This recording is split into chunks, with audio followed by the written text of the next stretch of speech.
Bonjour. Aujourd'hui, on plonge dans une approche pour construire des activités plus pérennes, les niches Maslow. Oui, L'idée, c'est de regarder la pyramide des besoins de Maslow pour trouver des marchés stables, loin des modes qui passent, quoi. c'est ça, utiliser la psychologie en fait comme une sorte de boussole stratégique. Exactement.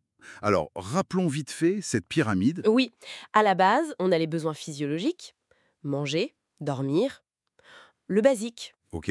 puis la sécurité, ensuite le besoin d'appartenance sociale, l'estime de soi, Et tout en haut, l'accomplissement personnel. voilà. Et c'est ce cadre qui nous aide à comprendre les motivations profondes des consommateurs. D'accord. Et justement, Maslow, pour le marketing de niche, c'est pertinent parce que ça vise des besoins humains fondamentaux. Quasi immuable. Donc plus stable à long terme. Tout à fait. Ça offre une vraie perspective de stabilité. D'ailleurs, il y a une stat intéressante dans les sources. Ah oui, c'est vrai. 71% des consommateurs seraient prêts à payer plus cher pour des produits qui répondent à leurs besoins émotionnels ou psychologiques. 71%.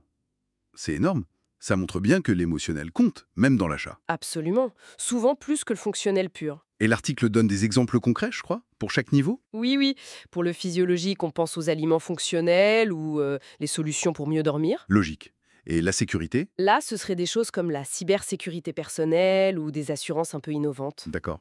Et plus haut dans la pyramide? L'appartenance. Bah, les réseaux sociaux très spécialisés, tu vois, ou des clubs sur un thème précis. Ok. Et l'estime de soi, le coaching personnel, par exemple, ou même certains produits de luxe, mais qui insistent sur l'éthique.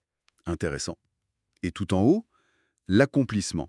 Là, on touche aux formations en développement personnel, ou des expériences de voyage qui transforment vraiment. Ça montre bien la diversité. Mais le point clé, c'est la comparaison avec les niches tendances, non? Oui, et là, la différence elle est flagrante. Les chiffres sont clairs. Vas-y, dis-nous. Les niches Maslow, très stables. Variation de vente faible, genre plus ou moins 5% par an, et surtout, un taux de renouvellement client qui dépasse les 70%. Ah oui, quand même. Et les niches tendances? Beaucoup plus volatile. Un produit dure 6 mois, 1 an grand maximum sur le marché. J'imagine que ça impacte la relation client. Et le marketing? Énormément. Pour Maslow, la relation est plus profonde.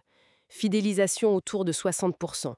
Et les gens rachètent entre 60 et 80% de taux de réachat. C'est solide. Alors que pour les tendances, c'est plus superficiel.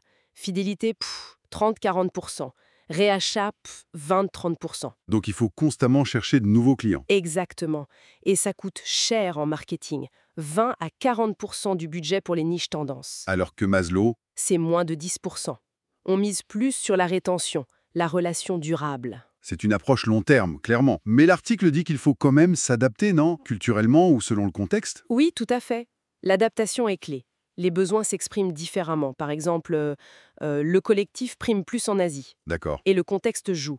La pandémie, par exemple, a boosté les besoins de sécurité, de bien-être. Donc il faut rester flexible, mais fidèle aux besoins de fond. C'est ça l'équilibre à trouver. Rester fidèle aux besoins profonds, mais ajuster la réponse. Les sources donnent d'ailleurs quelques astuces. Ah oui? Lesquels? Analyser la concurrence mystique, bien sûr. Avoir une offre très ciblée, ce qu'ils appellent l'esprit sniper. Sniper, ok? Faire du marketing de contenu personnalisé qui touche l'émotion. Et surtout, écouter le marché. Être prêt à évoluer. Il y a du potentiel donc, mais faut être malin. Le bien-être holistique, par exemple. Oui, un marché énorme. 4,9 milliards de dollars en 2023, mais forcément beaucoup de concurrence. Bon. Pour résumer, s'ancrer dans ses besoins fondamentaux, protection, appartenance, accomplissement, ça donne une base solide, résiliente. C'est vraiment l'avantage principal. On construit des relations clients qui durent, une présence moins vulnérable au mode. Ça donne de la crédibilité sur le long terme. Tout à fait. C'est miser sur la profondeur, pas sur l'éphémère. Une dernière petite réflexion pour nos auditeurs alors. Si cette hiérarchie des besoins marche si bien pour créer de la valeur durable en affaires, comment est-ce que cette compréhension des motivations humaines pourrait éclairer d'autres domaines, au-delà du commerce, là où le long terme compte vraiment? Bonne question. Voilà, matière à réfléchir. Merci de nous avoir écoutés.